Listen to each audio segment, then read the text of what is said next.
Olá, estamos começando mais um Calcast aqui na Futurum Capital, nossa super parceira da unidade Futurum mais Cal, no coração da Vila Madalena.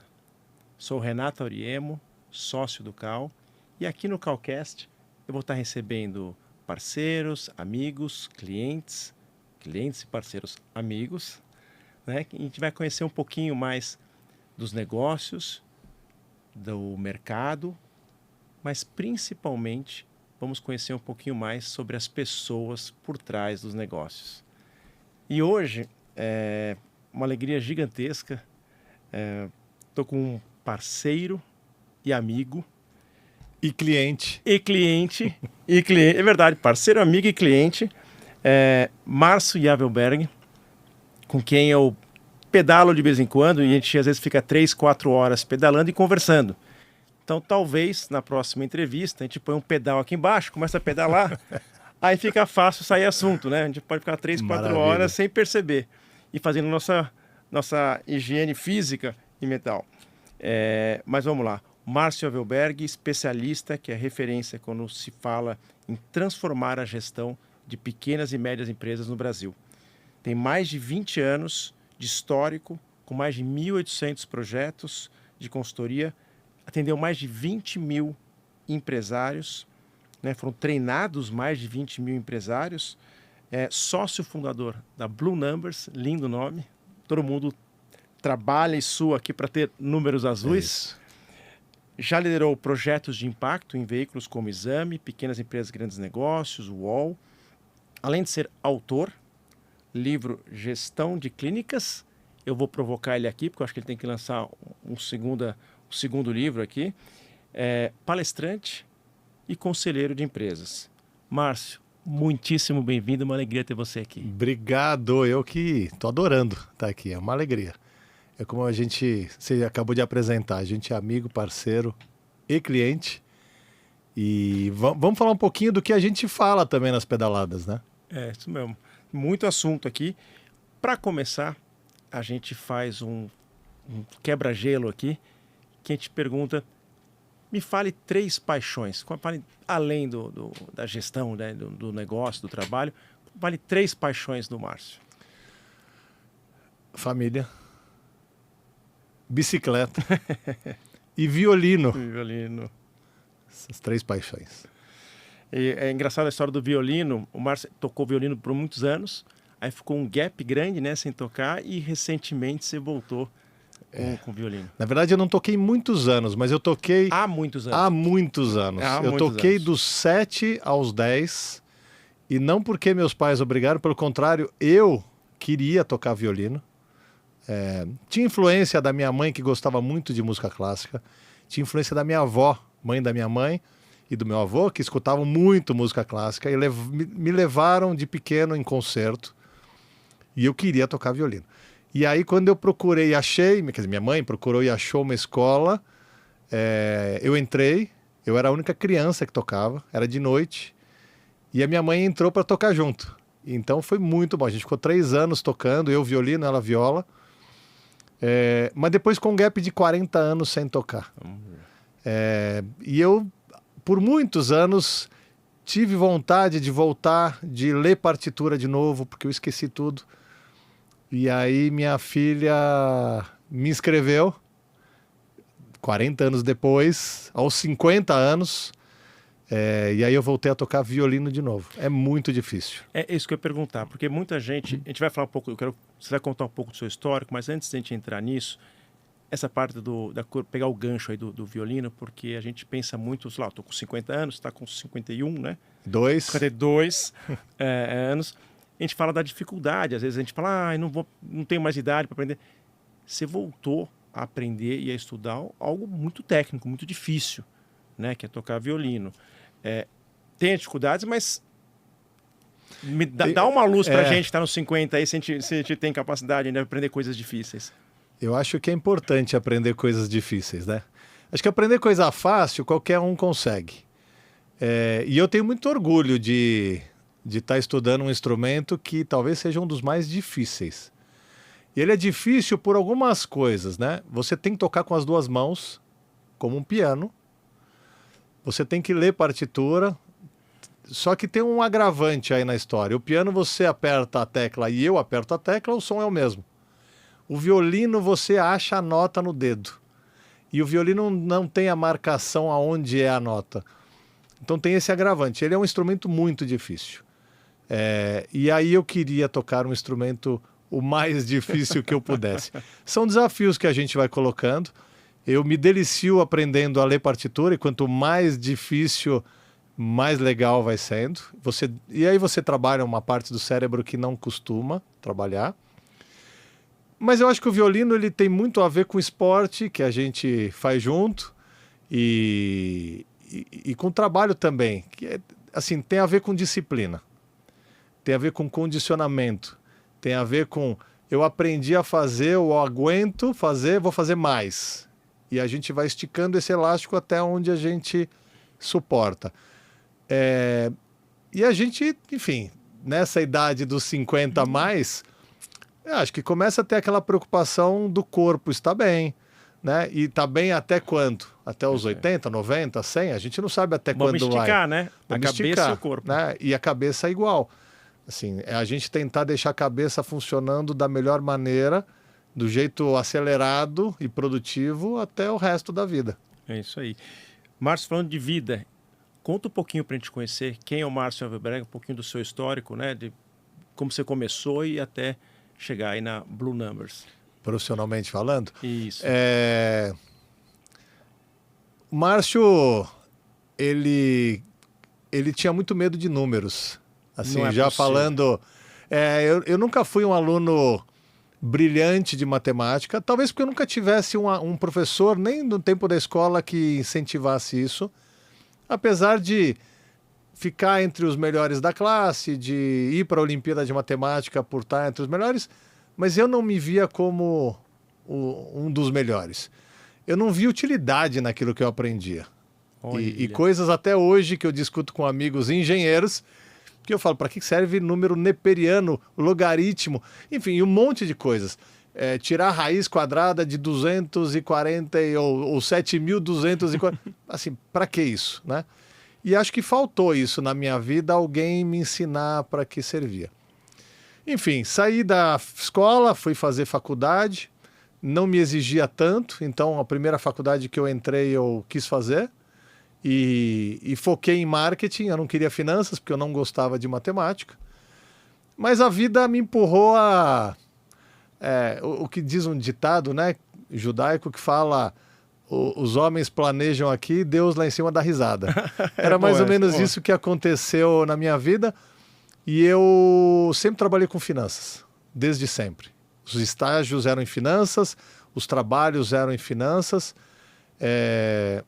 E isso foi me forçando a buscar aprimoramento. Então, eu lá pelos meus 28 anos de idade, 26 para 28, 26 a 28, eu entrei num MBA, fui fazer um MBA em gestão financeira na USP. E aí era uma coisa que eu quis fazer, mas eu também não queria fazer por fazer. Eu me coloquei como meta sair com a melhor nota que eu pudesse sair. E eu me formei depois de 1 ano e meio com nota A. Assim, tive um dia de falta em 1 ano e meio. Ó, disciplina. Disciplinado, muitos sábados, muitos finais de semana estudando. Coisas que não eram o meu dia a dia. Eu fui fazer um MBA em gestão de derivativos, quer dizer, tem a ver com bolsa de valores, porque eu queria ampliar a cabeça e isso me ajudou também a acelerar o raciocínio. Quando eu acabei, eu de cara entrei numa especialização em Direito Tributário na FGV, numa classe que só tinha advogados, tributaristas e contadores, e eu, alguém de marketing, né, inicialmente. E, de novo, eu me propus a sair com a melhor nota que eu pudesse. E eu saí com nota 9. E aí, logo depois, foi quando eu saí do meu último emprego. A empresa passou por uma série de mudanças, enxugou no Brasil, porque ela começou a comprar escritórios fora. Na área de... Desculpa. Essa já era de consultoria em planejamento estratégico. Eu era financeiro, o gestor financeiro da empresa, implantei finanças em vários escritórios dela pelo mundo. Tá bom. E aí a empresa passou por um enxugamento, eu fui uma das pessoas, um dos gestores, quase todos os gestores foram embora no mesmo dia. E foi quando eu resolvi empreender. Que eu acho que a grande preocupação hoje em dia da juventude é: preciso empreender, preciso ficar milionário, o que eu vou fazer? Você tinha isso, Marcelo? Eu tinha 30 anos. Então seria uns 8 anos depois de se formar, mais ou menos, vai? Uns 10 anos depois de me formar. Me formei com 20. Ah, você falou novinho. Com 4 anos, né, de administração. Entrei com 18, me formei com 20. Já tinha feito 3 estágios, já tinha trabalhado em outras 4 empresas como funcionário. Então tinha 12 anos de experiência como financeiro sempre. E aí eu tinha a opção: voltar a procurar emprego ou empreender. Empreender fazendo o quê? O que eu sabia fazer, que era finanças para pequenas e médias empresas. Então eu já tinha feito planejamento orçamentário para USP, Unicamp, que eram grandes, mas também para escolas públicas, para polícia. E aí eu sabia fazer planejamento orçamentário. Eu já tinha feito numa indústria têxtil, custos e precificação. E olhar para fluxo de caixa e demonstração de resultados. Eu sabia fazer isso. E na consultoria também. E aí eu falei: sabe uma coisa? Eu vou empreender. Eu vou fazer consultoria para pequenas e médias empresas num modelo que eu ainda não sei como é que é, mas é diferente do que eu tenho de experiência. Essa empresa de consultoria, ela tinha 3, 4 consultores para cada cliente, clientes grandes. O que eu estava me propondo é pegar empresas menores. E aí eu podia ter, em vez de ter 3, 4 consultores para cada cliente, ter 10 clientes para eu atender. Então eu ia dividir minha agenda nesses 10 clientes. E assim começou a Blue Numbers, com um nome que eu gostei e depois achei que foi muito feliz. Muito. E pegando clientes, até o quanto eu aguentava pegar. Até que, num evento que eu fiz, palestrando para 800 empresários, a convite da Exame PME, eu virei de fato empresário, porque depois dessa palestra eu tive necessidade de começar a montar equipe pela quantidade de projetos que a gente começou a pegar. O falar, contar, abriram-se portas para você. Abriu muita porta. Eu sempre falo isso para as pessoas, né? Quem sabe o que você faz? Com quem que você está falando? Né? Fala mais. Se vende, né? E acho que isso foi importante. A segunda coisa é que tem aqueles empresários que planejam, e aí vão lá e dão um tiro. Às vezes dá certo, às vezes planeja por muito tempo e não vai no timing certo. Mas eu acho que no meu caso foi sempre diferente. Assim, eu queria fazer o que eu gostava de fazer. E eu acho que isso foi abrindo portas. Quando eu comecei a consultoria, o meu primeiro cliente, eu lembro até hoje, ele veio porque ele leu um artigo meu numa revista.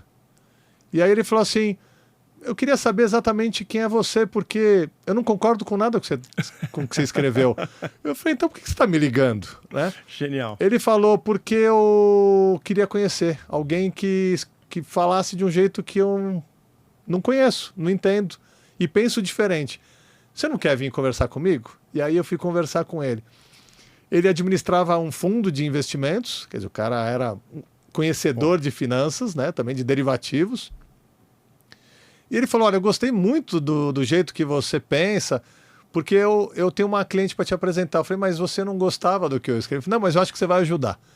E daí eu fui nessa empresária, falei para ela como eu estava propondo ajudá-la, e aí ela falou: quero começar agora, eu só não sei se o Fernando te falou, eu sou mãe dele. Então o cara indicou a própria mãe. Olha a confiança. E porque ele também já tinha tentado ajudar a mãe e não tinha conseguido. Então possivelmente alguém que pensasse diferente iria ajudar, né? E foi muito legal. E daí dela veio o marido, que era da área de saúde. Dela veio o irmão, que era empresário em Belo Horizonte. Então eu comecei a sair de São Paulo também para fazer consultoria fora. E aí foi, né? E aí eu tinha certeza que eu tinha escolhido a coisa certa. Outra coisa também é você escutar desafios. Quando eu estava sem nenhum cliente ainda, né? E eu demorei 4 meses para conseguir meu primeiro cliente, mas eu já escrevia para revistas, para sites, como eu falei, mas 4 meses apareceu um churrasco de família, e aí conversando com uma pessoa que não era propriamente da família, mas era próximo, ele me perguntou o que eu estava fazendo e eu falei, olha, estou começando a empreender com consultoria. Ele falou, beleza, 3 anos para o negócio funcionar. E aí eu falei, meu Deus, 3 anos, eu não tenho isso de reserva. Eu tinha 2 anos de reserva de salário, então isso é importante. Você fez. Isso. Deixa eu perguntar, quando você fez essa migração, você é bem planejado. Isso. Eu conheço, você é bem disciplinado. Então, você já fez esse cálculo. Olha, eu posso, vou arriscar a palavra, não sei.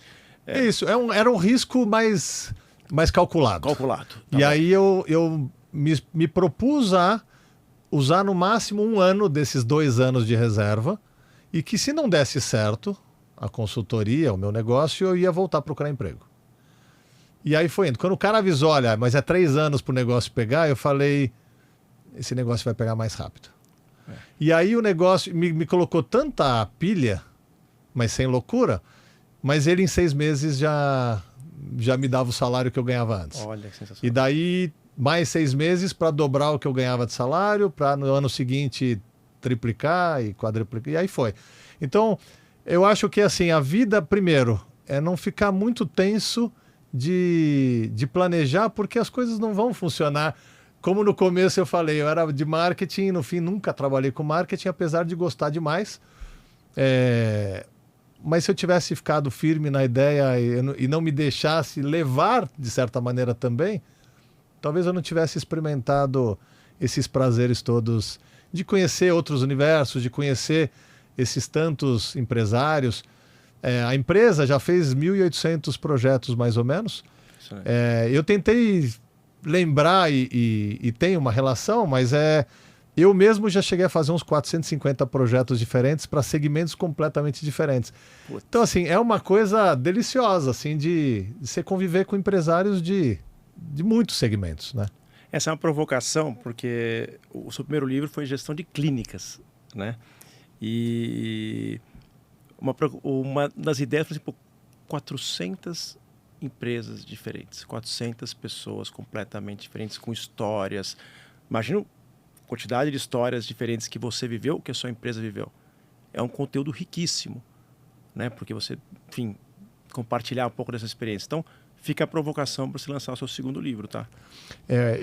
E você sabe, quando eu lancei meu livro, eu, na verdade, queria escrever para pequenas e médias empresas que serviria para todo mundo.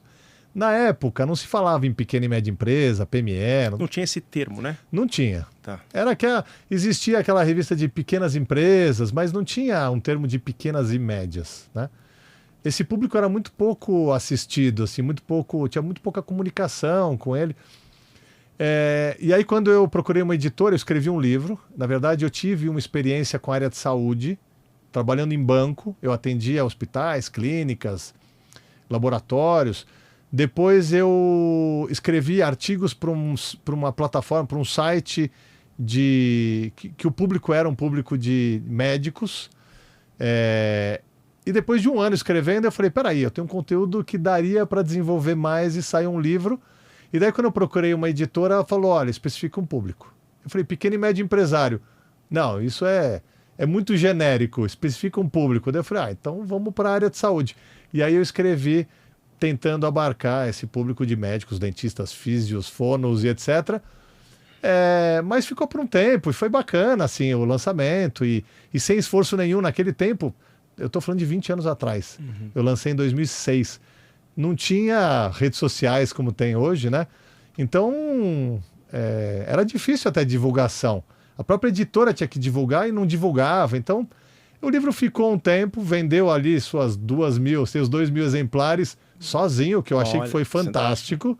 E no fim acabou a edição. Esse próximo vai vender bem mais. Esse vai vender bem mais.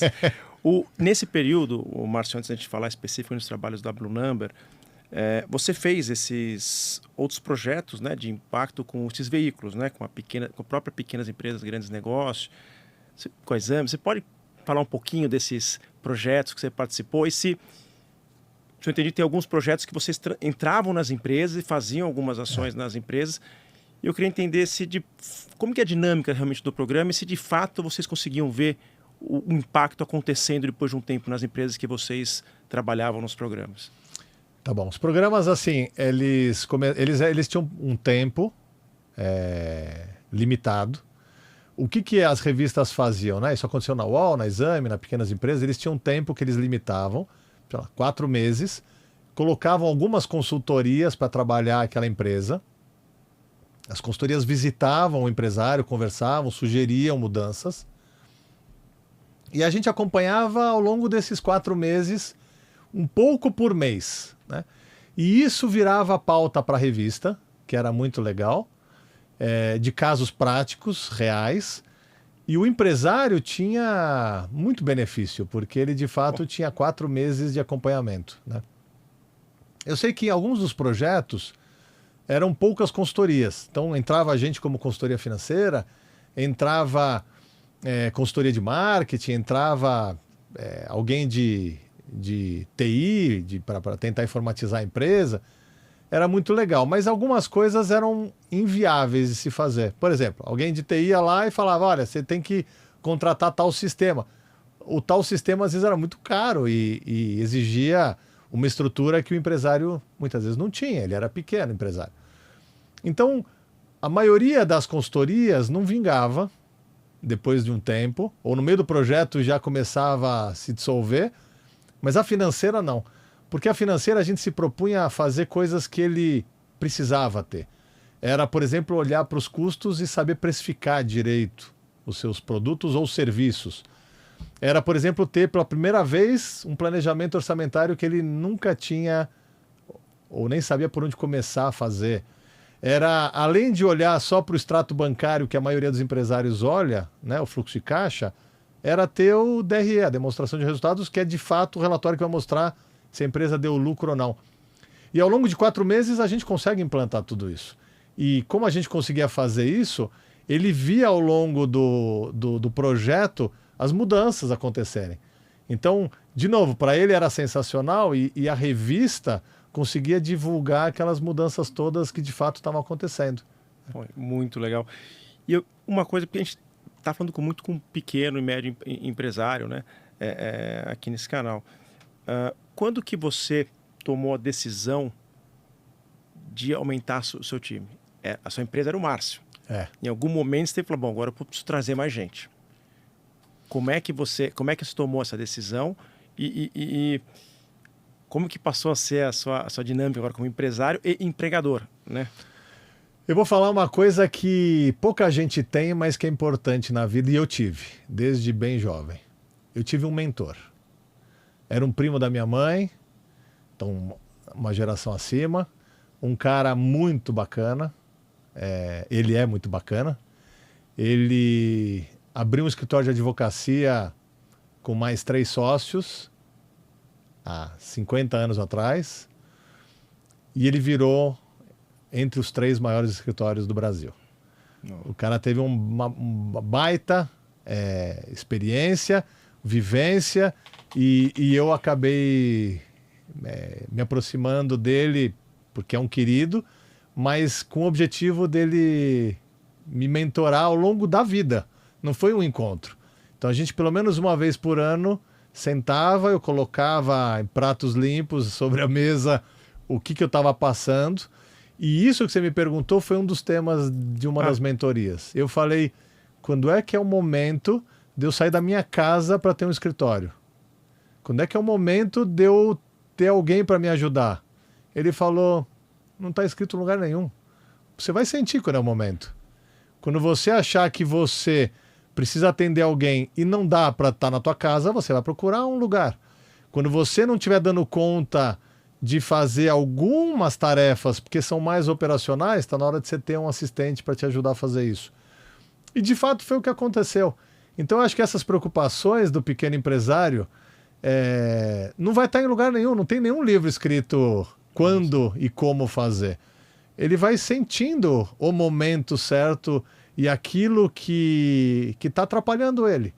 Eu fazia 20 boletos e 20 notas fiscais, no tempo que nem era automatizado, e aquilo começou a tomar um dia do meu mês, um dia inteiro do meu mês para fazer. Só. Foi o momento que eu falei, não é possível, eu estou perdendo receita de um dia de consultoria, fazendo um trabalho que um assistente pode me ajudar. E aí foi a hora de eu trazer esse assistente. Com a consultoria, foi mais ou menos assim, o Márcio pegou o primeiro cliente, que eu falei que era a empresária, né? A mãe do cara que não concordou comigo, e o segundo, e o terceiro, e o quarto. Chegou um momento que eu estava com 17 clientes. 17 clientes, onde eu ia de manhã num, de tarde no outro. Você tinha feito a conta que era até 10, né? Já tinha esticado aí um pouco. E foi indo.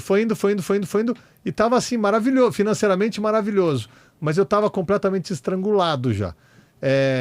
Até que uma empresa grande me pediu para treinar os franqueados. E eram 19 turmas. E eu falei, 19 turmas? Onde que eu vou encaixar isso? E aí eu falei, pelo amor de Deus, vocês me coloquem em turmas de sábado, que aí eu consigo. Então eu comecei a me ver assim, todo o tempo ocupado trabalhando.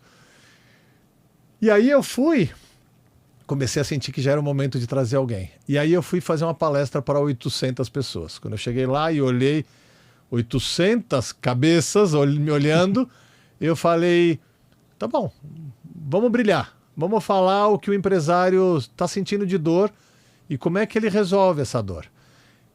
E aí, quando eu desci do palco, virou uma rodinha em volta e eu fui distribuindo cartão, mas eu vou entrar em contato com você, Márcio, eu vou entrar em contato. Tá bom.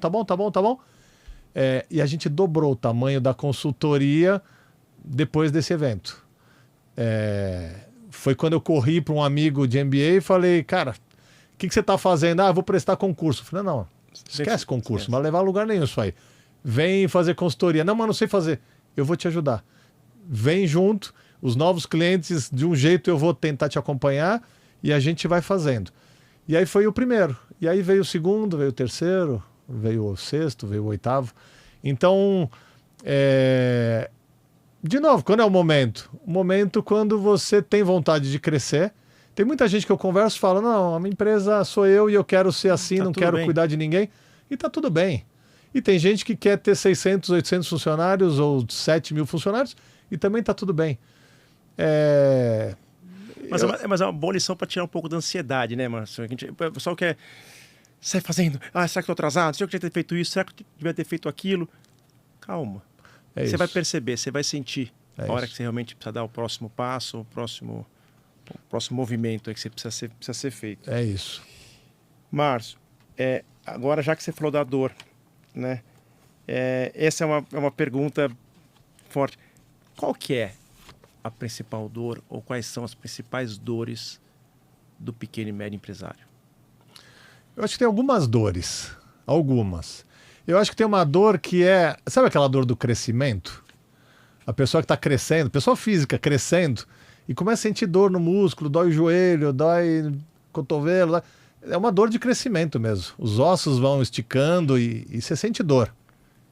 E até adolescente, quando você está crescendo demais, você não sabe de onde você vai batendo o braço, você vai isso aqui, você vai ficar meio estabanado, né? Eu tive uma coisa dessas. Eu não tive dor de crescimento, mas eu mudei muito de tamanho em pouco tempo. Eu cresci 30 centímetros em 3 anos. Olha. E aí foi isso, perdi um pouco da noção do espaço.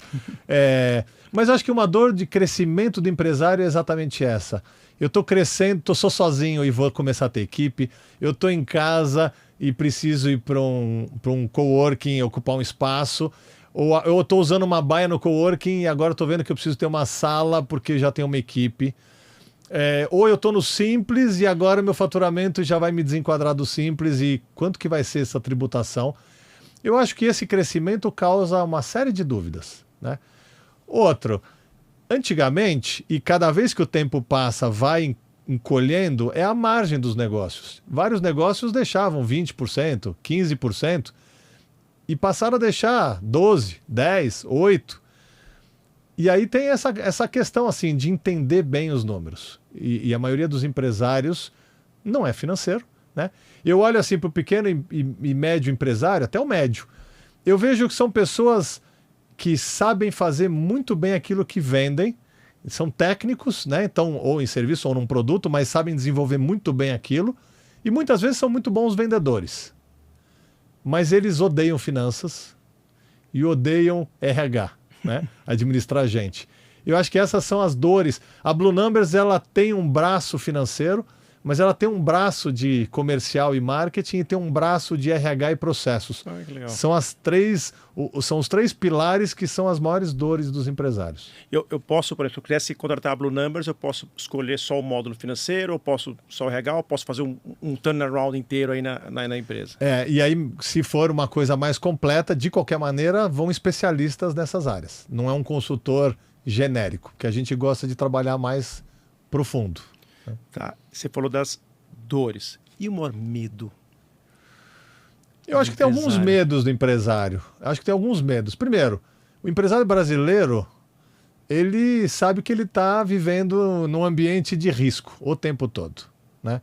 A gente aqui no Brasil sabe que vai passar por altos e baixos e que antigamente era a cada 6, 7 anos. A gente vê que encurtou isso. Agora, né? Todo dia. É um incêndio por dia, mas assim, mesmo crises maiores, Sim.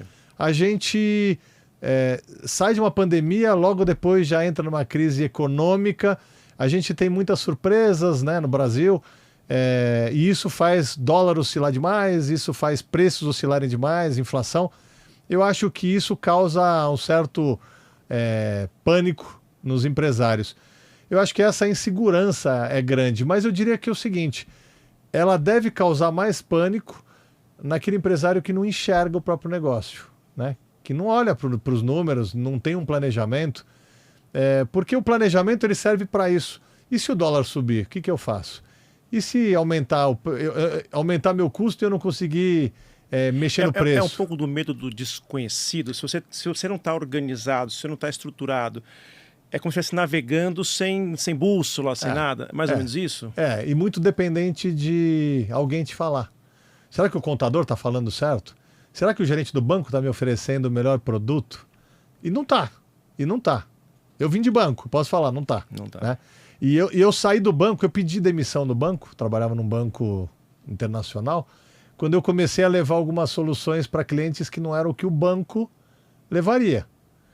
E aí eu falei, olha, sabe, se você fizesse isso, você ia resolver o seu problema mais rápido.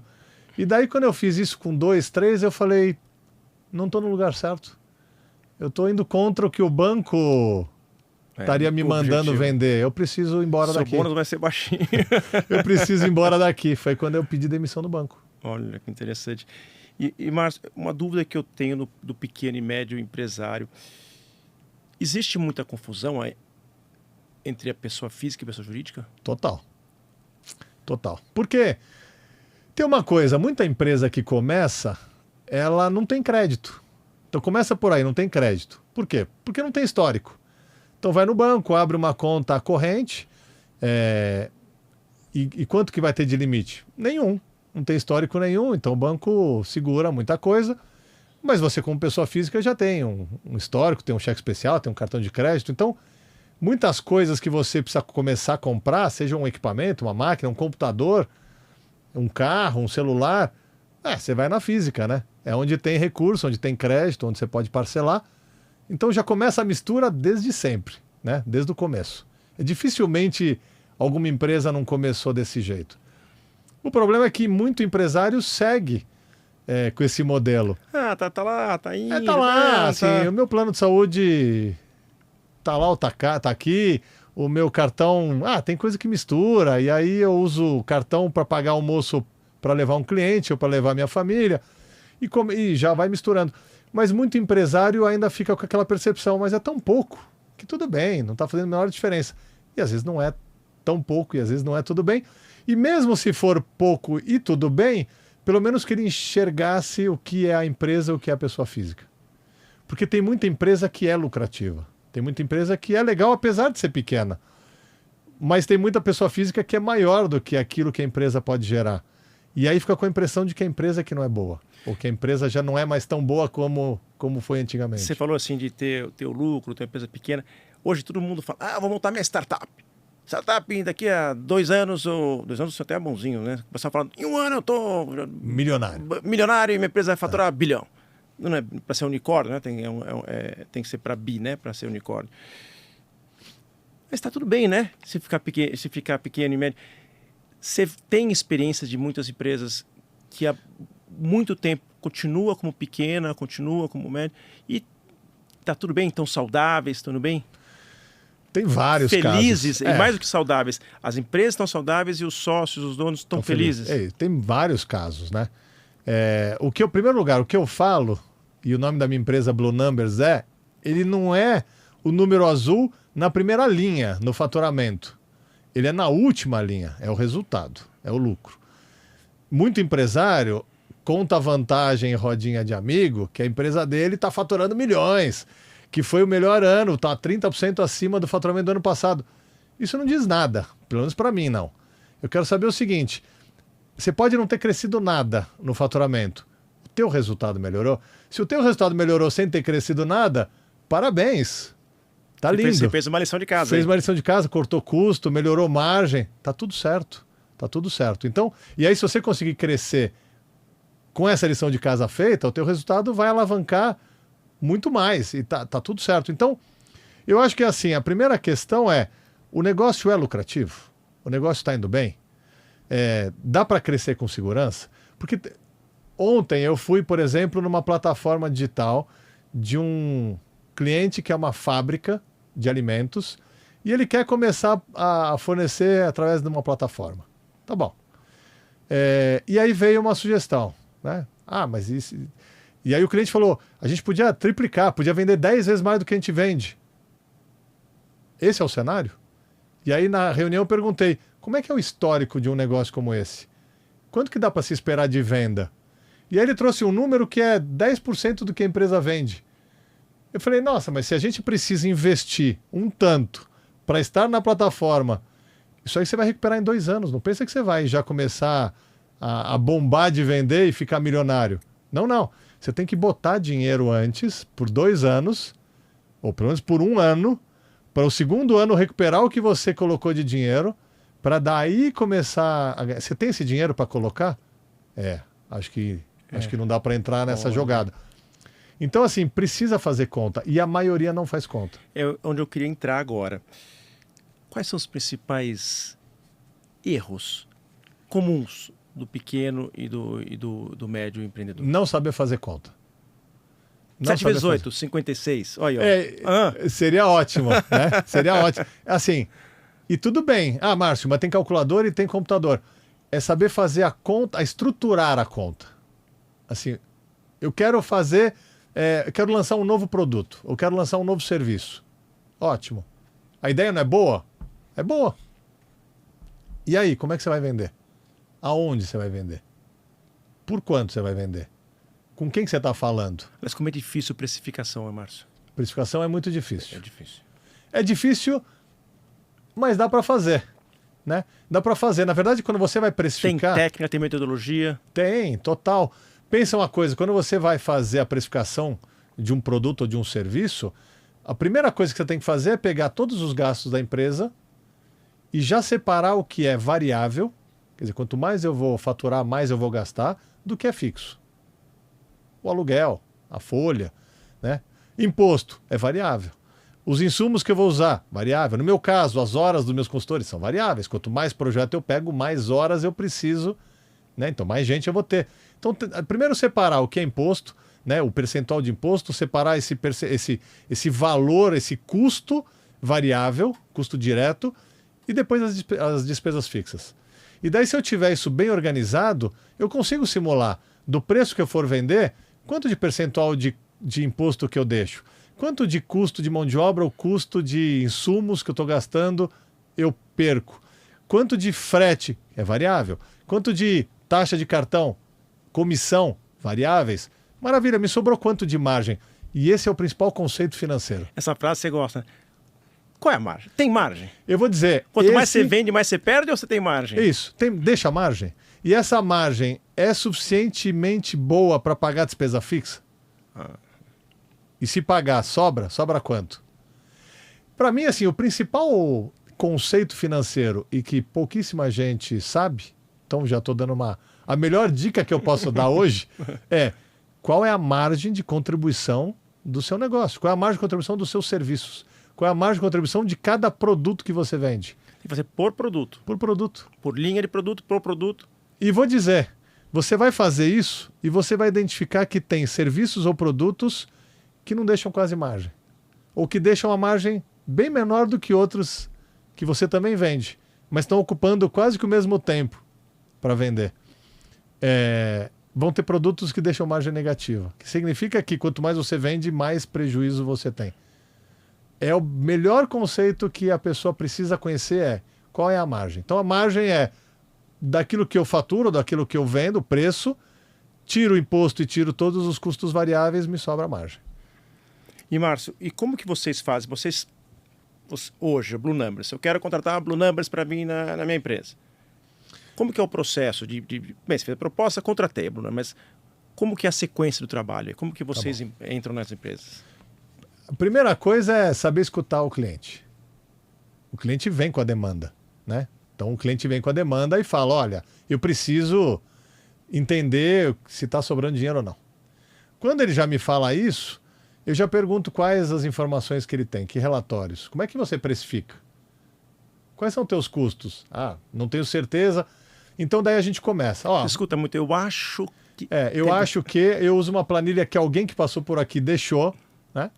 E aí, então, como é que a gente monta uma proposta de trabalho? Com base no que você me trouxe, eu não tenho nenhum diagnóstico. Eu até pulo essa etapa para não custar para o empresário e perder e eu trazer uma informação que muitas vezes até ele já sabia, né? Ele só não tinha certeza. Então a gente pula isso e vai fazer um projeto que ele fica pelo tempo que ele quiser e pode rescindir a qualquer momento. Eu não tenho problema nenhum com isso, não tenho receio nenhum disso. E aí a gente começa a entregar aquilo que a produzir aquilo que a gente precisa que ele enxergue, a tirar ele daquele nevoeiro e dar luz para o negócio. Então, vamos olhar o teu fluxo de caixa, tudo que entrou e saiu na conta, vamos classificar, entrou da onde, saiu para o quê, estamos enxergando? Vamos agora montar o DRE para olhar resultado. Você está pondo óculos nos seus clientes, né? E acendendo luz. É exatamente isso. Eu falo para eles, a gente não vem com nenhum pozinho mágico e eu não sei mais do seu negócio do que você. Mas eu preciso que você me ajude. E eu também vou te ajudar. Então vamos fazer o projeto junto, você vai me contando tudo que eu preciso e vai me abastecendo de informações e eu vou ajudando você a enxergar o mais rápido possível. O trabalho de consultoria é isso. Tanto faz-se na área financeira, tanto faz-se na área comercial, né? E a comercial as dores são outras. Então na área comercial a dor é ter uma equipe de vendas que não vende. E a hora que a gente vai olhar é porque não tem metas, porque não tem processos, porque o próprio dono está ali vendendo junto e não sabe fazer a gestão da equipe, porque a equipe não sabe o que dá mais margem para poder focar e, portanto, vende qualquer coisa. Então, as dores são essas, né? Ou preciso contratar um vendedor e não sei, e tenho medo de ser mais um custo.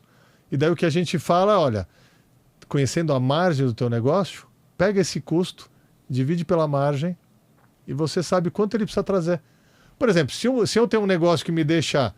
Se eu quero até bonificar a minha equipe, você já sabe quanto você pode bonificar tendo conhecimento dos números. Se a margem que ele vai trazer é de 20%, chutando baixo, e ele vai te custar 10 mil reais, então 10 mil dividido por 0,20, ele precisa trazer 50 mil de venda. Então fica fácil de fazer a conta até na contratação de uma pessoa. Então o trabalho da consultoria é ajudar a ter agilidade na tomada de decisão. E Márcio, as empresas falam muito, minha equipe não sabe fazer isso, outro não sabe fazer aquilo. Na sua experiência, é mais equipe ou mais organização e processo? Eu vou dizer que eu vou puxar a orelha do empresário. Tá. O empresário normalmente ele reclama que a equipe não faz, é uma equipe despreparada, cada vez menos comprometida, não é esse discurso? E que o empresário em geral está muito sobrecarregado. E sempre que a gente olha para a empresa e para o empresário, na sua grande maioria, o problema é o empresário.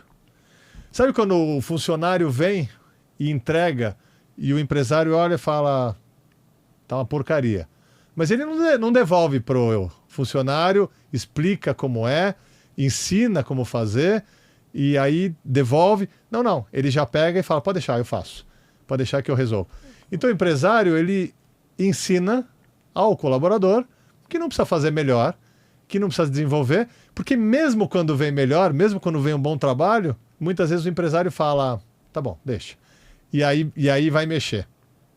Então o que acontece é que ele não estimula, não ensina, não desenvolve, não compromete a equipe para fazer uma autogestão e ele se sobrecarrega.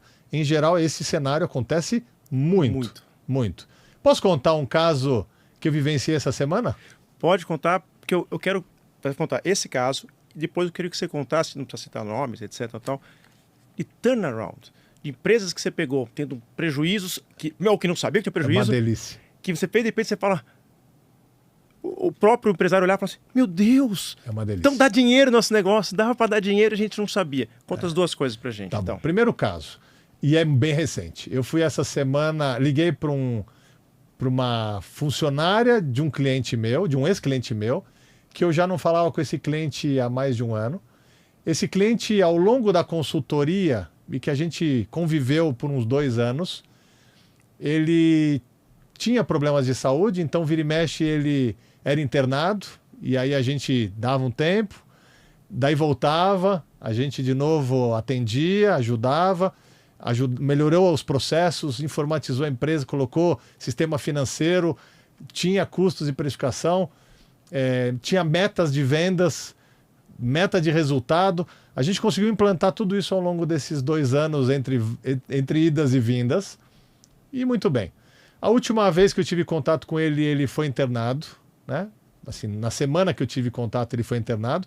E cada internação, às vezes, ficava um tempo fora, uns 6 meses fora. E agora, 1 ano e pouco depois, eu liguei para a funcionária e ela falou, Márcio, você não ficou sabendo? Eu falei, do quê? Ele faleceu. Olha. Ele teve um problema, ele infartou, faleceu e eu falei, me conta de vocês. E a empresa fez assim? Não. A empresa não fez assim. A empresa, na verdade, ficou melhor do que quando ele estava, porque os funcionários, na verdade, sabiam exatamente o que tinham que entregar. Cada vendedor tinha uma meta de vendas, cada um do financeiro tinha a sua meta de não deixar a inadimplência crescer, de comprar direito, de pedir prazos melhores para fornecedores para não ter desencaixe financeiro. Todo mundo tinha objetivos claros, e mesmo depois de 1 ano e pouco, e eu fui até a empresa, e eu fui de novo, eu fui 2 vezes. As pessoas abrem a loja, é uma loja, é um comércio, eles abrem antes do horário. Eles fecham depois do horário. Eles me atenderam todos com um sorriso.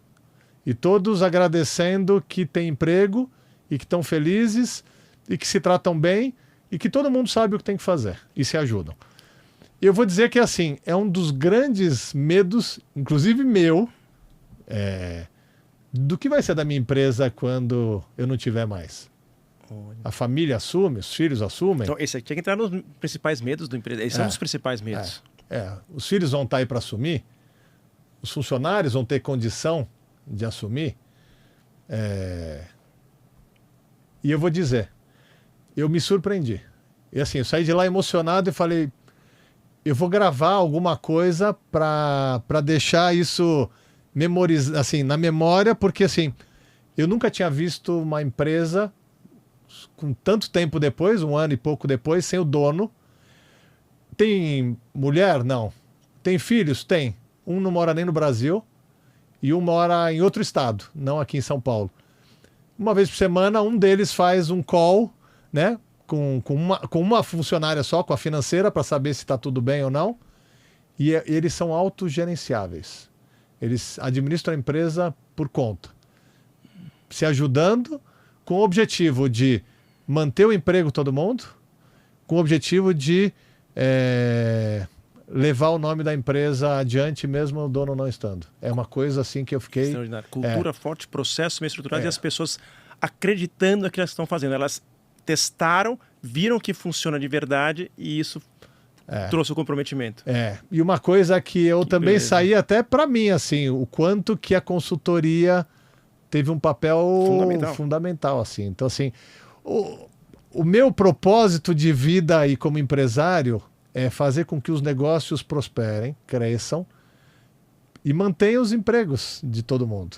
Assim, o maior propósito que a gente pode ter é esse, né? O resto é consequência. A consultoria crescer, a consultoria me dar dinheiro é consequência da coisa que eu preciso entregar o melhor, assim, a essência, a melhor essência que eu puder. Acho que esse é um caso lindo, assim, para contar. Outros casos, vários casos, mas, por exemplo, tem um caso dessa palestra que eu dei há 20 anos, menos, há 15 anos, para essa revista, para os 800 funcionários, para os 800 empresários. Um dos empresários veio pedir uma consultoria. E eu fiz uma proposta que eu achei bastante justa. Como sempre achei, mas ele falou: Márcio, agradeço, mas eu não tenho a menor condição de fazer agora, eu volto te procurar mais para frente, tudo bem? Tudo bem. Eu também não entrei em detalhes do o que ele vivia, mas passou um ano e ele voltou. Márcio, podemos tomar um café de novo? Podemos. Então, um ano atrás eu não consegui te chamar, mas eu preciso. Me ajuda? Ajudo. O que você precisa que eu te ajude? Me faz um preço especial. Eu prometo que eu vou ficar com você para bastante tempo. Tá bom. Vamos fazer, porque eu quero fazer, quero ajudar. E aí a gente começou. A empresa faturava, na época, 7 milhões de reais. E ela tinha 3 milhões de dívida. E aí eu olhei e falei assim, meu Deus do céu, eu acho que isso vai ser, se eu conseguir ajudar, talvez seja o meu melhor case, o melhor caso de sucesso para contar depois. Mas como é que nós vamos sair disso? 3 milhões de dívida? O negócio dava prejuízo. Né? Quanto mais vendia, mais prejuízo. E foi acumulando prejuízo. E devia para banco, e devia para fornecedores. Eu sei que a gente está juntos há 15 anos. A gente continua os 15 anos juntos. Então realmente ficou de longo prazo. Eu vou dizer que há 3 anos atrás, a gente zerou essa dívida. Demorou 12 anos. Ou seja, mas não foi... só ela passou a ter resultado, como ela conseguiu recuperar e zerar a dívida para trás. E dívida no Brasil, com os juros que nós temos no Brasil, não é para qualquer um, né? Mas você vê que desde o começo começou a gerar resultado. Porque ela com pequeno, mas pequeno. E daí cobriu um pedacinho da dívida. E no segundo ano, pequeno. E ela cobriu mais um pedacinho da dívida. E ela levou 12 anos e zerou. E eu lembro que foi um almoço delicioso que a gente comemorou. E aí ele falou, Márcio, a gente quer você como conselheiro da empresa, né? E segue com a gente, tá bom? Tá bom. 3 filhos entraram na operação, mais ou menos nesse momento, 3 meninos, de 19 a 20 e pouquinhos anos, e a gente veio seguindo. A empresa, o ano retrasado foi bem, deu lucro e cresceu, faturamento e resultado. O ano passado cresceu mais ainda e deu resultado. E infelizmente o pai faleceu. Cara novo, 50 e poucos anos. E agora? Os 3 meninos, que já sabem o que tem que fazer, mas a mãe começou a participar da reunião juntos, a gente precisa de ajuda. Agora que a coisa está dando certo, eu falei, a gente vai dar certo, vai continuar dando certo. E a gente teve um ano fantástico, o melhor ano de faturamento e de resultado, mas foi fantástico. Proporcionou que eles comprassem o terreno, onde era alugado, ampliassem a fábrica e fizessem coisas, comprassem maquinários novos, e a gente tá na luta, né? Segue na luta. Então, assim, são casos de que tudo é possível. A gente só precisa ter um olhar de como resolver a coisa, ter tempo para resolver a coisa, ter paciência e negociar o máximo que a gente puder. Negociar melhores condições de compras com fornecedores, negociar com os bancos mais prazos, vender no preço justo para trazer margem. Então, tudo isso são boas tomadas de decisão. E eu diria uma coisa, vender todo mundo vende. Todo mundo vende. Mas com qualidade pouca gente. E o lucro não está na venda. O lucro está na compra. Então a gente compra errado, compra a mais, não vai conseguir ter resultado disso. É uma frase, repete essa frase, por favor. O lucro não está na venda, o lucro está na o lucro está sempre na compra, não é na venda. Isso é muito legal, muito forte. A gente não sabe por quanto vai vender. Não é pelo que a gente quer, é o quanto o mercado está disposto a pagar. Justíssimo. Então, se a gente comprou errado e comprou por caro, ou se eu tenho uma mão de obra errada, cara, e eu não consigo repassar no preço, eu não vou ter resultado nunca. Justíssimo. Queria que você falasse um pouquinho, a gente está passou voando nossa hora, viu? Estamos também numa reta final aqui da nossa conversa e espero que sejam a primeira de várias aqui com você. Eu acho que tem muito tema, a gente pode até fazer um próximo podcast com perguntas dos próprios clientes do Cal. Se topar, a gente junta com eles, faz uma série de perguntas, faz um podcast só em cima de perguntas dos clientes. Tenho certeza que eles devem, quem for ver, vai sair daqui cheio de vontade de conversar com você, de estar com você e vai ser um prazer interagir. Na Blue Numbers, como que é o modelo de trabalho da Blue Numbers? Vocês, um cliente, parceiro e amigo, mas você ficava numa casa, e hoje como funciona essa dinâmica sua com seus colaboradores no seu dia a dia? Como eu falei, a gente tem um grupo de consultores, uma equipe de especialistas. E algumas características. A gente, pré-pandemia, ia muito nos clientes. Muito. Então a gente quase não tinha necessidade de estar num espaço físico, porque a gente ia mesmo. Eu cheguei aí mais de 25 vezes para o Maranhão, para São Luís do Maranhão. Eu cheguei aí umas 70 vezes para Belo Horizonte. Então assim, a gente viajou e viajou muito. E eu, Márcio, viajei demais. Até a pandemia. Pós-pandemia, as coisas mudaram. E o online veio, né? Zoom, Teams e etc, etc. E os custos aumentaram demais com hotel, com passagens. Então, foi uma reviravolta e para a consultoria foi uma delícia ao mesmo tempo, porque trouxe mais qualidade de vida para a gente e condição da gente atender mais clientes, inclusive. Porque a gente perdia muito tempo em táxi, em avião, muito tempo. E com isso, a gente começou a fazer muita coisa online, mas agora também, passados alguns anos, muita empresa voltou. E a gente tem alguns negócios que a gente precisa estar muito presencial.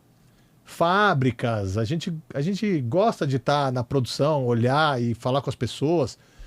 E então boa parte do nosso tempo voltou a ser presencial em clientes e parte do tempo, e principalmente de clientes fora de São Paulo, fica no online. E funciona super bem. Super bem. E Márcio, só para a gente ir finalizando, você falou de custos, né? A importância das empresas se preocuparem não só como você compra, como você gasta, para você ter mais chance de ter... Puxando um pouquinho aqui para o nosso lado aqui, a importância de você estar num espaço, você empresário, empreendedor, que você só gasta aquilo, só paga pelo aquilo que você consome. Como um espaço como o Cal. O quanto isso ajuda na empresa a entender que quase que você transforma o fixo num variável de repente, né? Eu vou falar uma coisa. Eu cheguei a ter escritório fixo. A Blue Numbers chegou a ter escritório.